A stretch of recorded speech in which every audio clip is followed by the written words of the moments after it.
అపోస్తలుడైన పౌలు ఎఫెసీ సంఘమును గురించి చెప్తూ వారు ఏ స్థాయికి వెళ్ళాలని, వారి యొక్క ఆత్మీయ స్థితి ఏ విధంగా ఉండాలి అని ఆయన కోరుకుంటున్నారో అక్కడ చెప్తున్న మాటలండి.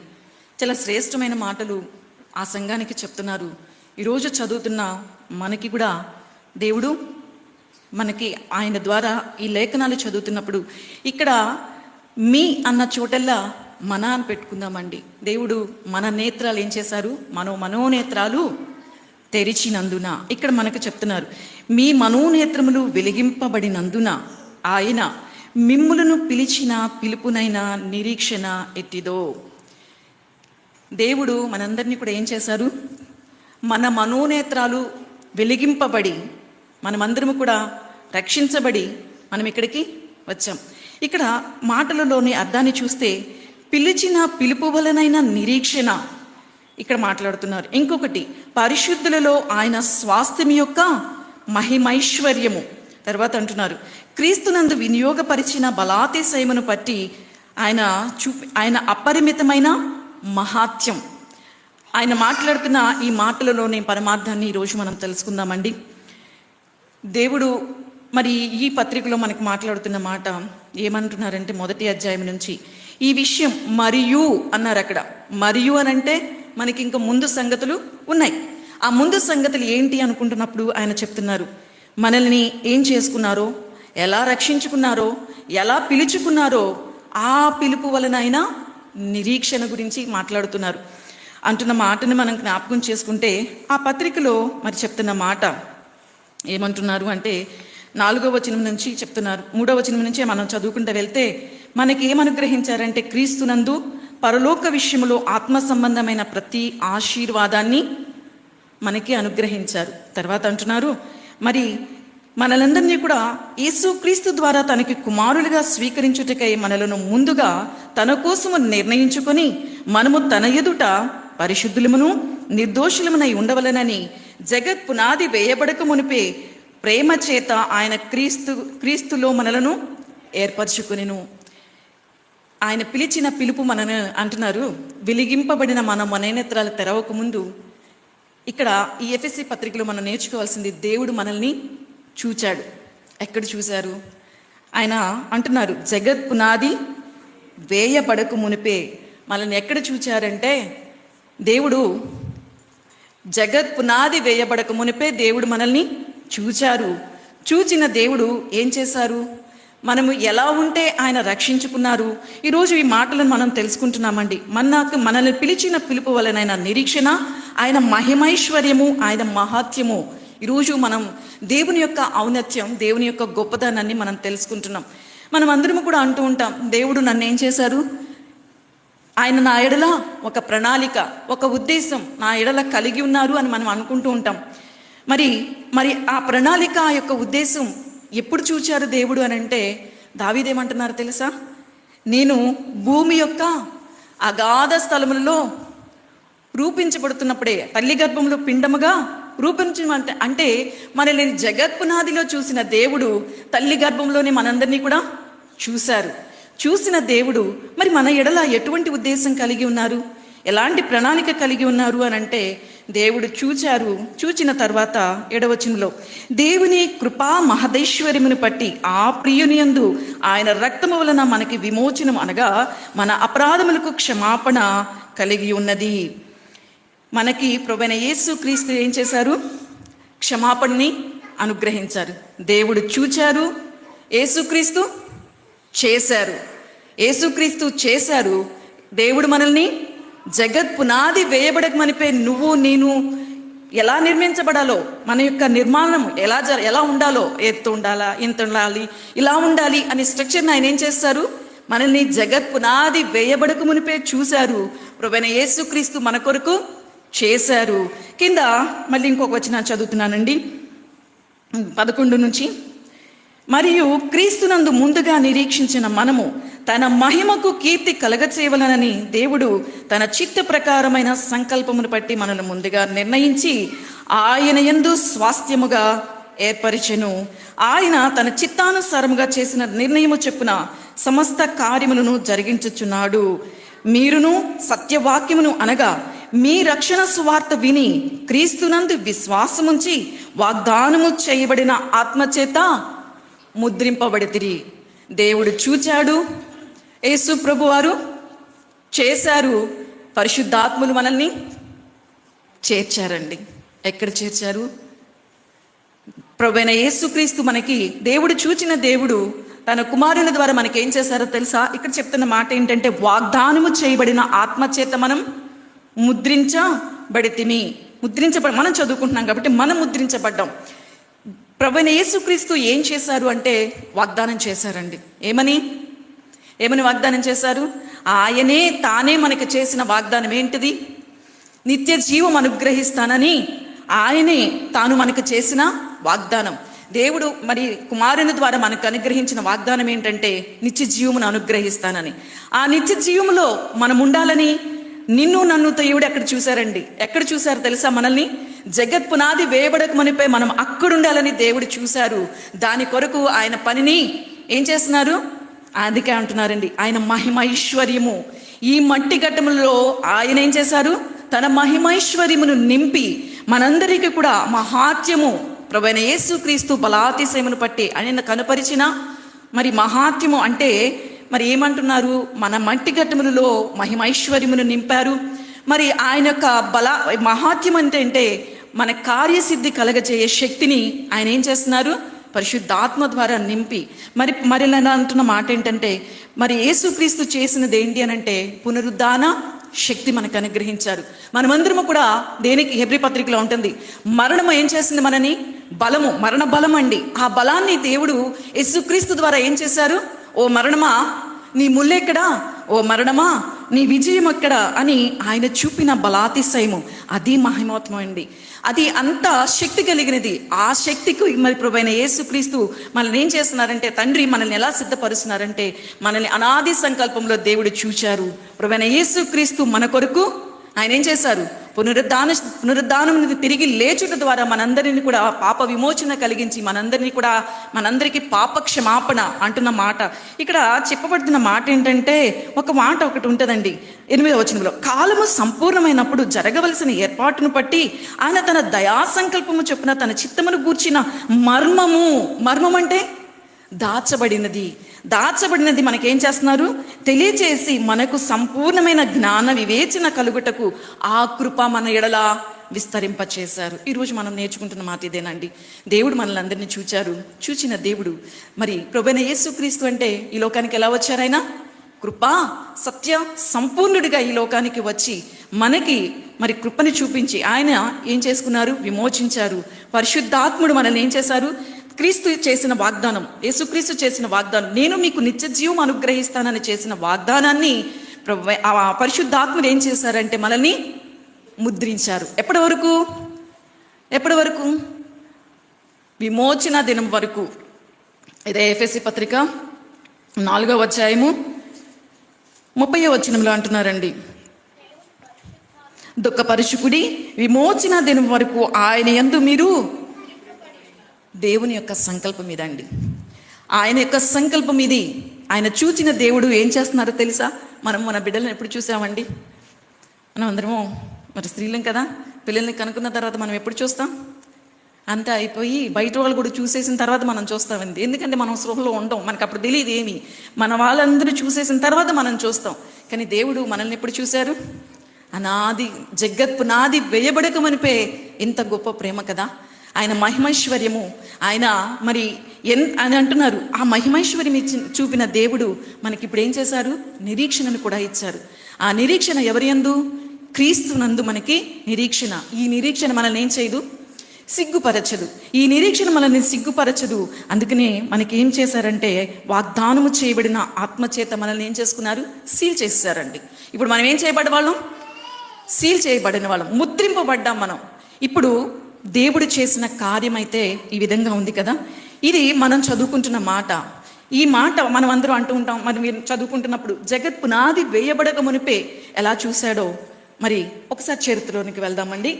ఆదికాండము 12వ అధ్యాయము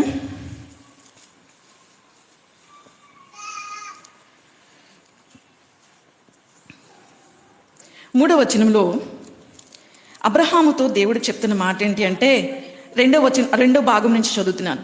భూమి యొక్క సమస్త వంశములు నీయందు ఆశీర్వదింపబడునని అబ్రహాముతో అనగా.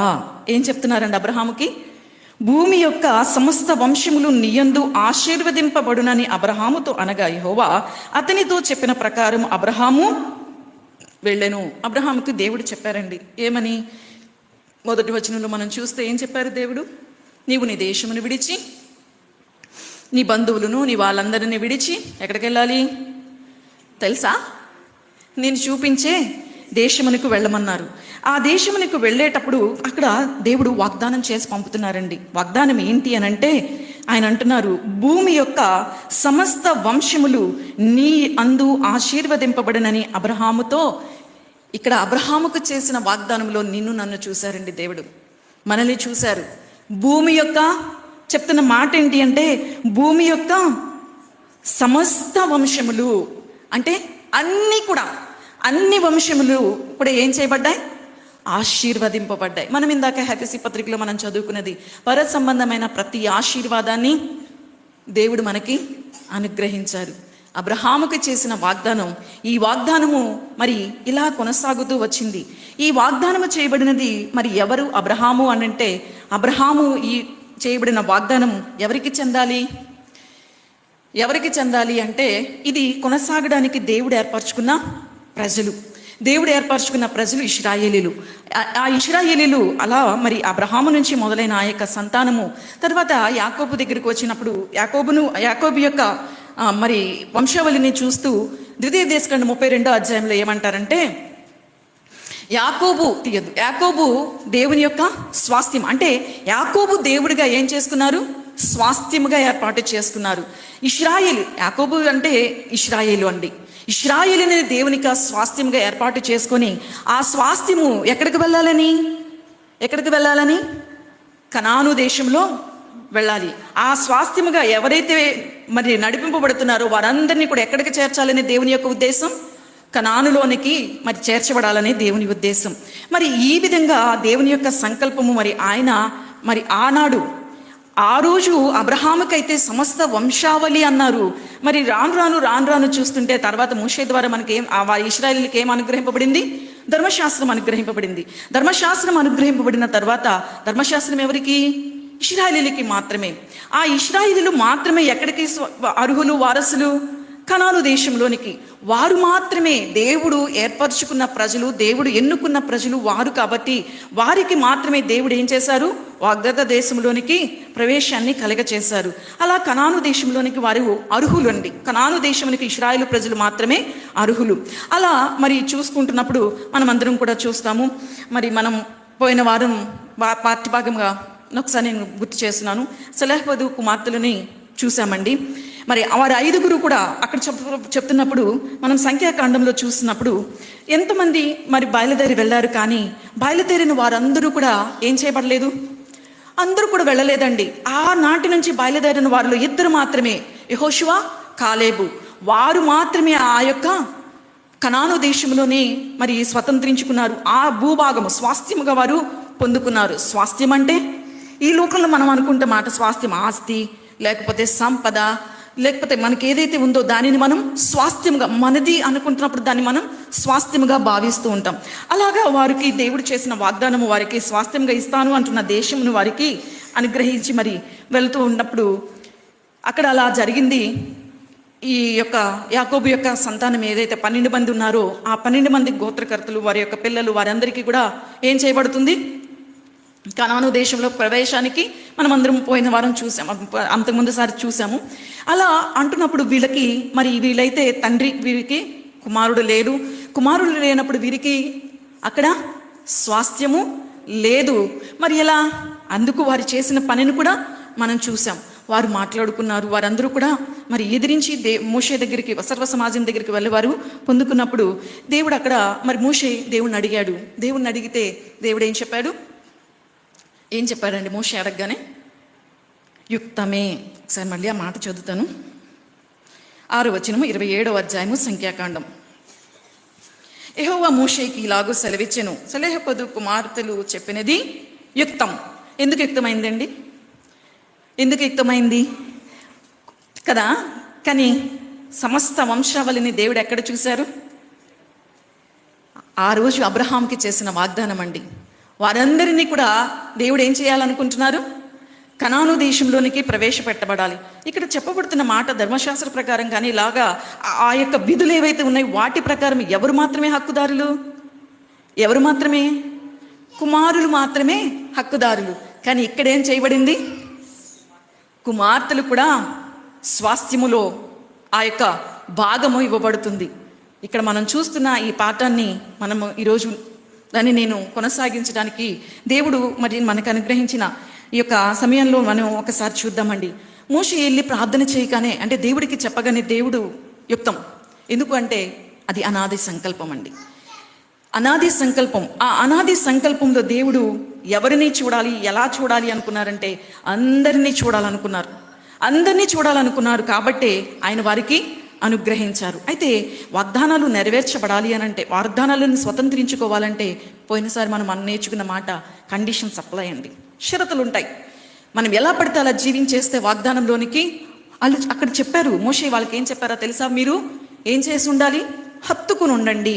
అలాగ వారు ఉండాలి. అలా ఉండాలి. వాళ్ళు ఉన్నారు. ఆ తర్వాత యెహోషువ ఏం చేస్తున్నారు?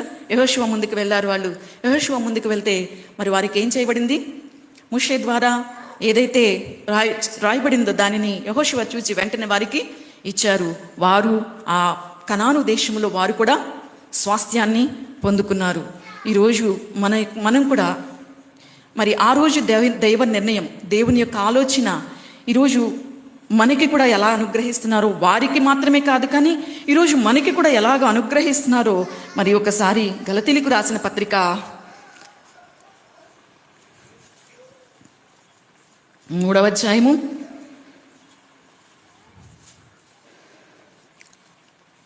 8వ వచనం నుంచి చదువుతున్నానండి.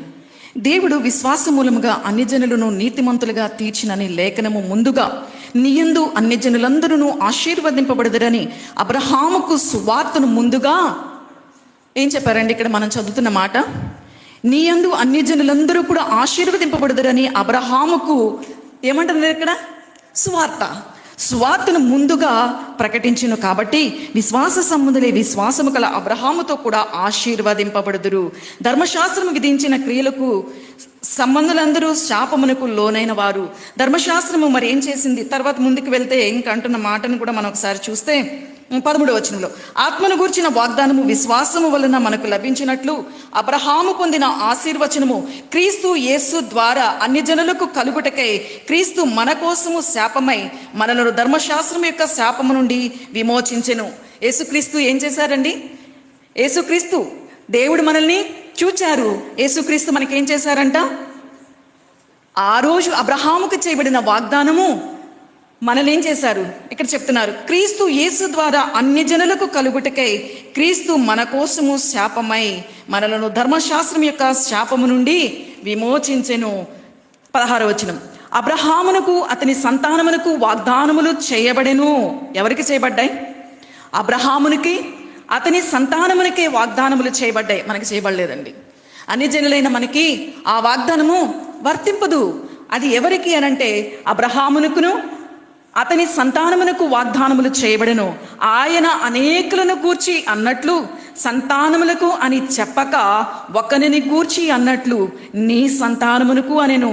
ఆ సంతానము క్రీస్తు, ప్రభువైన యేసు క్రీస్తు యొక్క సంతానమును బట్టి మనమందరము కూడా ఇందాక మనం చదువుకున్న వచనంలో అన్యజనులైన మనకి కూడా ఏం చేశారు?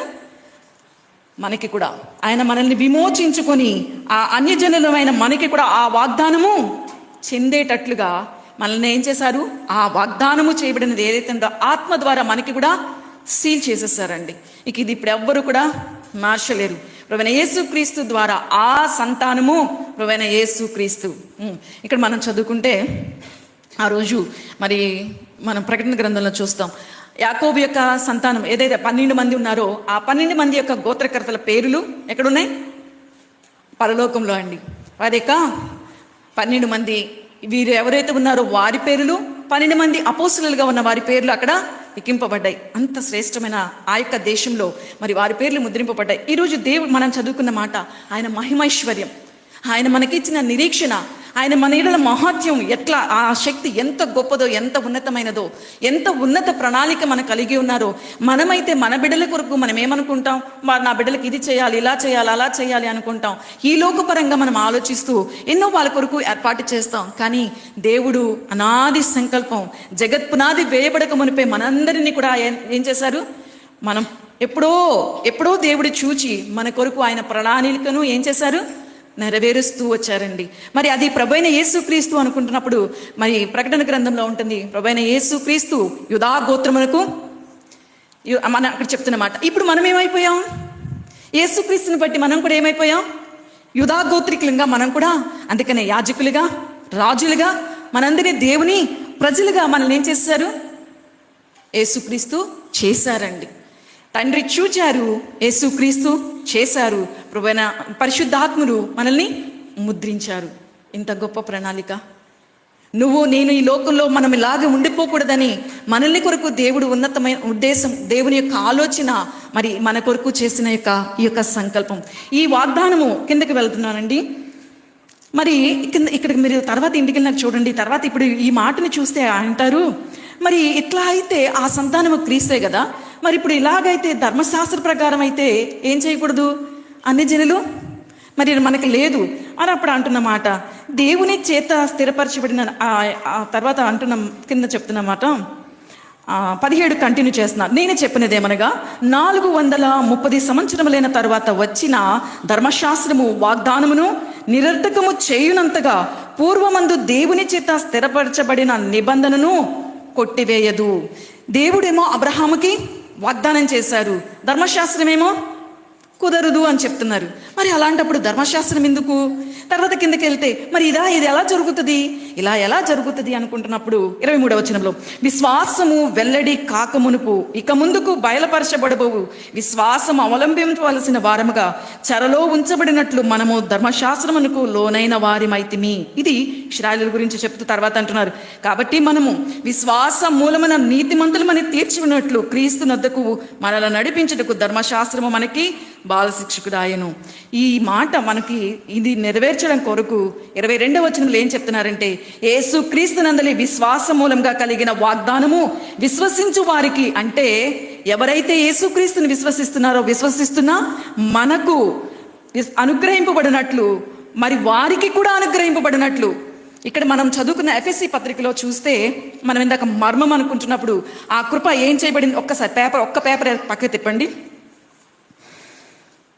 8వ వచనం, కాలము సంపూర్ణమైనప్పుడు జరగవలసిన ఏర్పాటును బట్టి ఆయన తన దయా సంకల్పము చొప్పున తన చిత్తమును కూర్చిన మర్మము మనకి తెలియచేసి మనకు సంపూర్ణమైన జ్ఞాన వివేచన కలుగుటకు ఆ కృపను మన ఎడల విస్తరింపచేసెను. కృప ఏం చేస్తుందండి? కృప అంటే చెప్తారా? మీరు కూడా మాట్లాడండి. కృప అంటే మనమేగా. కృప అంటే అర్హత లేని మనకి అర్హత ఇవ్వటం. అర్హత ఉన్న వాళ్ళకి మాత్రమే ఇస్తే దేవుడు ఏమైపోతాడు? ఇశ్రాయేలీయులకి మాత్రమే ఇస్తే దేవుడు ఏమవుతాడు? అన్యాయస్తుడు అవుతాడండి. ఒక్కరికి మాత్రమే చేస్తే అది మనం అండి. మనం ఏం చేయగలం? వీళ్ళకి మాత్రమే ఇవ్వగలం, వీళ్ళకి మాత్రమే. ఆయన అన్యాయస్తుడు కాదు. మరి వాళ్ళని పక్కన పెట్టి అర్హత లేని వాళ్ళకి ఇస్తే అదేమవుతుంది? పక్షపాతం అవుతుంది, పార్షాలిటీ అండి. అంటే అర్హత ఉన్న వాళ్ళకి కాకుండా అర్హత లేని వాళ్ళకి ఇస్తే ఏదైనా ఒక పనిని సమర్థవంతంగా నిర్వర్తించగలిగే వారిని పక్కన పెట్టేసి ఏమీ అప్పుడిప్పుడే చేయగలుగురు వీరు అని నమ్మకంతో ఊరికినే వాళ్ళకిస్తే అదేమవుతుంది? మనమేమంటాం? ఎంత పార్షాలిటీయో కదా, పక్షపాతం అవుతుంది. దేవుడు అన్యాయస్తుడు కాదు, ఆయన పక్షపాతి కాదు. యేసుక్రీస్తు అందరికీ ప్రభువు, ఆయన పక్షపాతి కాదు. ఇప్పుడు ఈ కృప మన ఎడల విస్తరించింది. ఇది మర్మం అండి.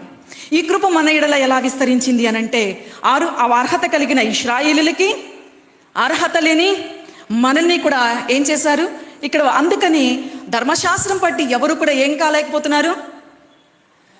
నీతిమంతులు కాలేకపోతున్నారండి.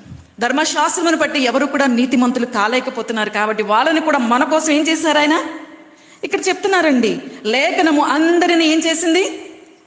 పాపములో ఒకటిగా చేసేసింది. ఆ రోజు ఇశ్రాయేలీలు, ఈరోజు మనము ఒకటైపోయాం. మనం వెనక్కి గలతీ పత్రికలో చెప్తారండి ఏమని, ఆ ధర్మశాస్త్రం ఎలా ఉంటుంది, ఆజ్ఞలు, విధులు, కట్టడులు ఇవి నెరవేర్చడం ఎవరికి సాధ్యం కావట్లా.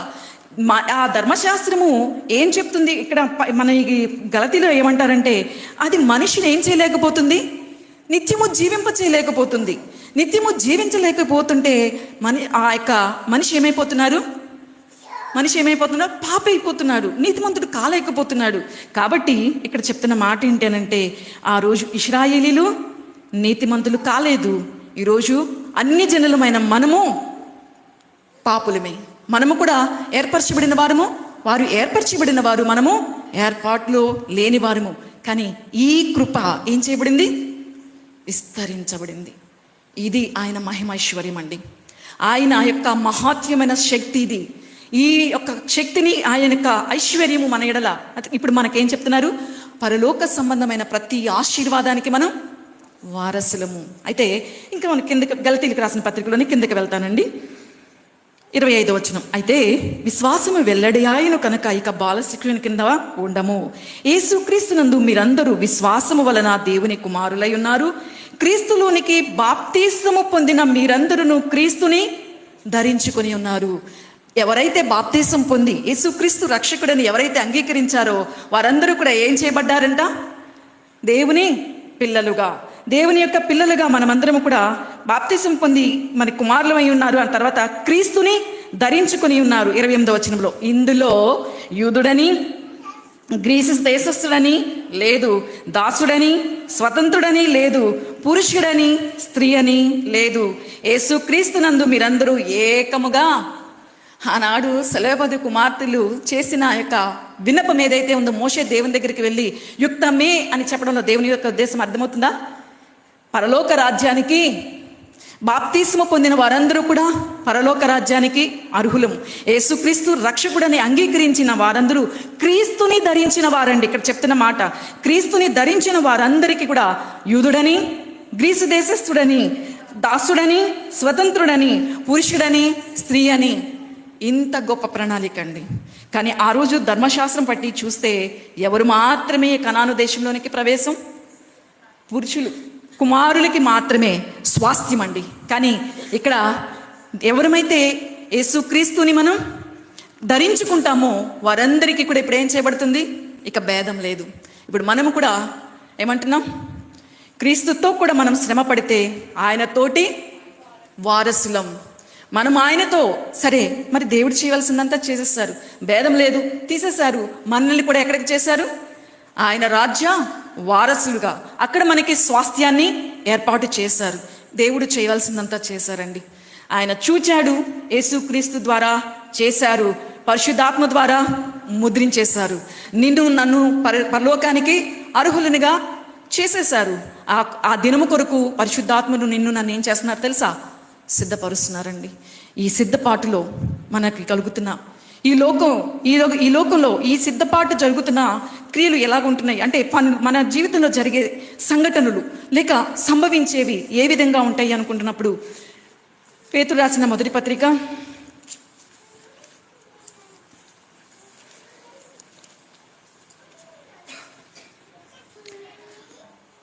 3వ వచనం చదువుతున్నానండి. మన ప్రభువుకు యేసుక్రీస్తు తండ్రి అయిన దేవుడు స్తుతింపబడును కాక, మృతులలో నుండి యేసుక్రీస్తు తిరిగి లేచట వలన జీవముతో కూడిన నిరీక్షణ మనకు కలుగునట్లు. ఇందాక మనం చదువుకున్న మాట, ఆయన మన మనోనేత్రాలు వెలిగించి ఏం చేశారు, వెలిగింపబడినందున ఆ నిరీక్షణ ఎట్టుదో చూడగలుగుతున్నాం. ఆ నిరీక్షణ మనలను సిగ్గుపరచదు. ఇప్పుడు అంటున్న మాట, జీవముతో కూడిన నిరీక్షణ మనకు కలుగునట్లుగా, అనగా అక్షయమైనదియు నిర్మలమైనదియు వాడబారనైన స్వాస్థ్యము మనకు కలిగినట్లు ఆయన తన విశేష కనికరము చొప్పున మనలను మరలా జన్మింపచేసిన తర్వాత అంటున్నారు, కడవరి కాలమందు బయలుపరచుటకు సిద్ధముగా ఉన్న రక్షణ మీకు కలుగునట్లు విశ్వాసము ద్వారా దేవుని శక్తి చేత కాపాడబడు మీ కొరకు ఆ స్వాస్థ్యము పరలోకమందు సీల్ కూడా వేసేస్తారండి. దేవుని శక్తి చేత, పరిశుద్ధాత్మ చేత మనల్ని ముద్రించేస్తారు. ఇప్పుడు తర్వాత అంటున్నారు, ఇందువలన మీరు మిక్కిలి ఆనందించుచున్నారు. కానీ ఇక్కడే వచ్చిందండి, ఆయన చేయాల్సిందంతా చేసేశారు. మనకి ఇవ్వాలి అనుకున్న ప్రణాళికను నెరవేర్చేశారు. క్రీస్తు ద్వారా జరిగించవలసిన పని అంతటిని చేసేశారు. పరిశుద్ధాత్మ ద్వారా మనల్ని ముద్రించేశారు, అర్హులుగా చేసేశారు. ఆ తరువాత ఆ వాగ్దానాలు మనకి వర్తింపచేసేటట్లు పరిశుద్ధాత్ముడు చేశారు. చేసిన తర్వాత ఇప్పుడు ఇక్కడ అంటున్నారు 6వ వచనంలో, ఇందువలన మీరు మిక్కిలి ఆనందిస్తున్నారు. ఈ పనంతటిని బట్టి మనం ఏం చేస్తున్నాం? ఆనందిస్తున్నాం. దేవా నీకు స్తోత్రాలు, కృతజ్ఞతలు చెప్పుకుంటున్నాం. ఇక్కడే ఉంటుంది, కానీ అవసరమును పట్టి నానా విధములైన శోధనల చేత ప్రస్తుతం మన కొంచెం కాలము మీకు దుఃఖము కలుగుచున్నది. ఏమవుతుందండి? దేవుడు అన్నీ చేశారు, కానీ మనకి ఈ జీవిత యాత్రలో ఏమొస్తుంది? దుఃఖం కలుగుతుంది. లేని వాళ్ళు ఎవరైనా ఉన్నారు ఇక్కడ? దుఃఖం లేని వాళ్ళు ఎవరైనా ఉన్నామా? దుఃఖము కలుగుతుంది. తర్వాత మాట అండి, నశించిపోవు సువర్ణము అగ్ని పరీక్ష వలన శుద్ధపరచబడుచున్నది కదా, దానికంటే అమూల్యమైన మీ విశ్వాసము ఈ శోధనల చేత పరీక్షకు నిలిచినదై యేసుక్రీస్తు ప్రత్యక్షమైనప్పుడు మీకు మెప్పు, మహిమ, ఘనత కలుగుటకు కారణమగును. నశించిపోయే సువర్ణాన్ని ఏం చేయబడాలి? అగ్ని చేత కాల్చబడితే ఏం జరుగుద్దో తెలుసా?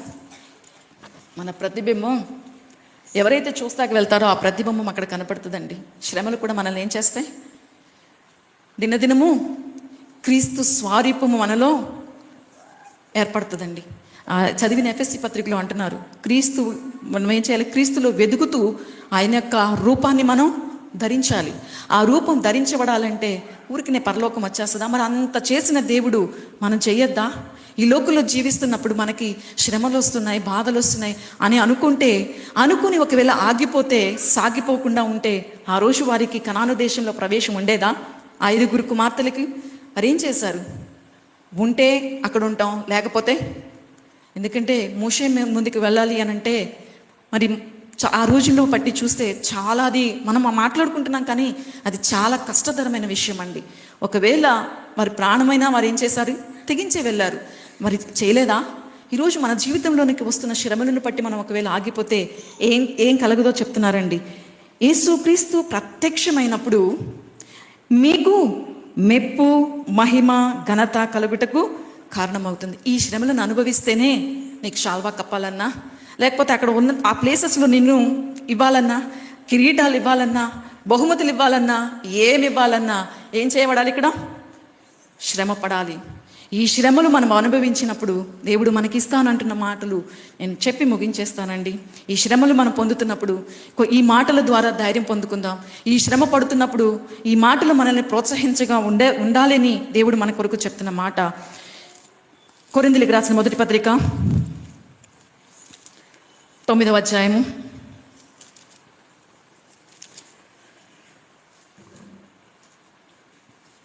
24వ వచనం నుంచి అండి. పందిరంగం ముందు పరిగెత్తు వారందరూ తీస్తున్నారా? నేను త్వరగా చదివేస్తున్నాను, మళ్ళీ టైం సరిపోదని. పందిపు రంగమందు పరిగెత్తు వారందరూ పరిగెత్తుదురు, కానీ ఒక్కడే బహుమానము పొందినని మీకు తెలియదా? అటువలే మీరు బహుమానము పొందినట్లుగా పరిగెత్తుడి. చెప్తున్న మాట ఏంటంటే, పందిరంగమందు పరిగెత్తే వారందరూ కూడా దేని కొరకు పరిగెత్తుతారు? ఈరోజు దేవుడు అంత చేసింది ఎందుకో తెలుసా? అక్కడ నీకు మెప్పు, మహిమ, ఘనత అంటే బహుమానం ఇవ్వాలని. ఆ బహుమానం కొరకు మనం ఈ లోకంలో ఏం చేయాలి? వారికి ఒక గురుందండి, వారికి ఒక గురుంది. ఆ 5 సహోదరులకి ఒక గురుంది. ఏమని? కనాను దేశములో స్వాస్థ్యం మాకు కావాలన్న గురుంది. ఈరోజు మనం కూడా గురి కలిగి ఉండాలని పౌలు అంటున్న మాట ఏంటంటే, మరి పందెంలో పరిగెత్తే వారందరూ బహుమానమే పొందాలని మనకు గురి ఉండాలి. ఆ గురి కొరకు మరి ఫిలిప్పీయులకు రాసిన పత్రికలు అంటున్నారు, ఉన్నతమైన పిలుపు తీయద్దు, ఉన్నతమైన పిలుపు. మోషే ఏమంటున్నారు? కలగబోవు బహుమానము కొరకు. అంటే మరి దేవుడు మనల్ని ఉన్నతమైన పిలుపు పిలిచారండి. మనల్ని ఇందాక చదువుకుంటున్నాం, మన మనోరథములు తెరిచి దేవుడు మనల్ని పిలిచింది ఎక్కడికి? నిత్య మహిమకి పిలిచారు. ఆ నిత్య మహిమకి పిలిచినప్పుడు మనకేం ఎదురవుతాయి? శ్రమలు వస్తాయి. అవి ఎప్పటి వరకు? వాటికి కూడా సర్టన్ పీరియడ్ ఉంటుంది. అంతవరకు మనం ఏం చేయలేకపోతున్నాం, నిలబడలేకపోతున్నాం. కానీ ఇప్పుడు చెప్తున్న మాట ఏంటో తెలుసా? మనం బహుమానం పొందాలని మన గురి ఏమై ఉండాలి? దావీదు కూడా అంటున్నారండి, మనోహర స్థలములలో నాకు పాలు ప్రాప్తించెను, శ్రేష్టమైన స్వాస్థ్యము నాకు. ఆయన తర్వాత కిందకి వెళ్తే ఏమంటారు తెలుసా? గురినే చూస్తున్నాను అంటున్నారు. ఆ గురినే చూశారు కాబట్టి ఆయనకి ఆ స్థలంలో పాలు ప్రాప్తించినాయి. ఇక్కడ పౌలు గారు కూడా అంటున్నారు, బహుమానము పొందినట్లుగా పరిగెత్తుడి. అయితే తర్వాత ఒక మాట అంటున్నారు, పందెమందు పోరాడు ప్రతివాడు అన్ని విషయంలో ఎలా ఉండాలి? ఇక్కడ కండిషన్స్ అండి. మనం పరిగెత్తడానికి ఇష్టపడితే మితంగా ఉండాలి. ఆ మితంగా ఉండాలి. రూల్స్, ఏదైనా ఒక వాగ్దానం స్వతంత్రించుకోవాలంటే ఖచ్చితంగా మనకి రూల్స్ ఉంటాయి. ఆయన అంటున్న మాట, మనం పోరాడుతున్నాం, అయితే అన్ని విషయములందు మితముగా ఉండాలి. వారు క్షయమగు కిరీటముల కొరకు, మనమైతే అక్షయమగు కిరీటము పొందుటకు మితముగా ఉన్నాము. నేను గురి చూడని వాని వలె పరిగెత్తువాడును. అపోస్తలుడైన పౌలు మనకు చెప్తున్న మాట ఏంటనంటే గురి. ఆయనకు ఒక గురి ఉంది కాబట్టి ఆయన ఏం చేస్తున్నారు, ఆ గురిలో పరిగెత్తుతున్నప్పుడు ఈ లోకంలో పందిరంగంలో ఉన్న వారందరికీ కూడా ఏం కిరీటాలు వస్తాయి? క్షయమైపోయే కిరీటాలు వస్తాయి. కానీ అక్షయమైన కిరీటము మనం పొందుకోవాలి. ఇంకొక విషయం ఇక్కడ చెప్తున్న మాట ఏంటంటే, పరిగెత్తే వాళ్ళందరూ కూడా పరిగెత్తుతారు, ఒకరికి మాత్రమే అక్కడ పోటీ ఉంటుంది. ఇక్కడ మనకి పోటీ వద్దండి. ఒకరితో ఒకరికి మనకు పోటీ వద్దు. దేవుడు నీకు ఇచ్చినది ఏదైతే ఉందో దాంట్లో నువ్వేం చేయాలి? వెళ్ళిపో, గురిని పెట్టుకో. దేవుడు నీకు ఇచ్చినది ఏదైతే ఉందో వాళ్ళతో వీళ్ళతో పోల్చుకోవద్దు. నీ గురి పరలోక రాజ్యం చేరాలి, ఆయన దగ్గరికి వెళ్ళాలి, ఆయనతో నేను ఉండాలి, ఆయన దగ్గర బహుమానం తీసుకోవాలి. ఇంతే. ఈ పరిగెత్తి ఈ లోకపు పరుగులు అయితే మనకేముంది? పోటీ ఉంది. కానీ మనకి ఇక్కడ పోటీ కాదండి కావాల్సింది. మన గురి ఏమై ఉండాలి అనంటే బహుమానము పొందాలి.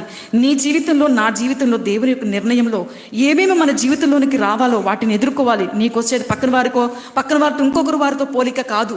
మనకంటూ ఏముండాలి? గురి కలిగి ఉండాలి. ఆ గురి వైపే చూస్తూ మనం పరిగెత్తాలి. మన ఇలా ఉంటే మాత్రమే బహుమానము పొందుకుంటాం. ఇది మొదటిగా చెప్పబడుతున్న మాట. ఏం కిరీటం? అక్షయ కిరీటం అండి. మరలా ఇంకొక మాటని చదువుతున్నాను.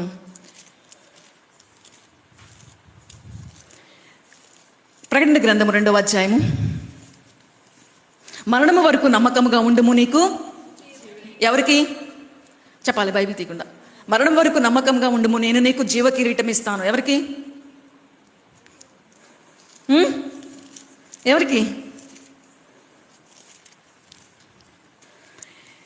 2వ అధ్యాయము 8వ వచనము ప్రకటన గ్రంథం. ఎవరండి? స్ముర్నాలో ఉన్న సంఘం. ఆ సంఘానికి చెప్పబడుతున్న మాట ఏంటంటే 10వ వచనం అండి. మీరు శోధింపబడినట్లు అపవాది మీలో కొందరిని చెరలో వేయబోచున్నాడు. 10 దినములు అంటే కొంచెం కాలం, సర్టన్ టైం. ఆ టైము 10 దినాలు అంటే అక్కడ 10 దినాలే కాదు, ఒక టైం చెప్తున్నారు. 10 దినాలు ఏం కలుగుతుంది? శ్రమ కలుగును. మరణము వరకు నమ్మకముగా ఉండుము, నేను నీకు 2వ కిరీటం. ఆ యేసుక్రీస్తు ప్రత్యక్షమవుతున్నప్పుడు మెప్పు, మహిమ, ఘనత మనకేమవ్వాలి? కారణం అవ్వాలి అంటే గురి కలిగి ఉండాలి. ఆ గురి వైపే చూస్తూ మనం ఏం చేయాలి? ఎవరు ఏమనుకుంటున్నారో, ఎవరు మనల్ని తగ్గిస్తున్నారా, పెంచుతున్నారా, మనల్ని ఏం చేస్తున్నారు, గౌరవిస్తున్నారా, మర్యాద ఇస్తున్నారా, ఇవన్నీ మనకు అవసరం లేదు. మనకు ఉన్నదేంటి? నేను అక్కడికి వెళ్ళాలి, నా గురి అక్కడ ఆయనతో. ఈ లోకంలో ఎన్ని శ్రమలు వచ్చినా, ఎన్ని వచ్చినా ఆయన అంటున్న మాట మనకేంటో తెలుసా? మనము ఆయనతో కూడా శ్రమ పడితేనే ఆయనతో ఆ సింహాసనం దగ్గరగా ప్రభువైన యేసుక్రీస్తు ఉన్న చోటకి దేవునితో కూడా నిత్యం ఉండే భాగ్యం మనకి ఇస్తానంటున్నారు. ఇక్కడ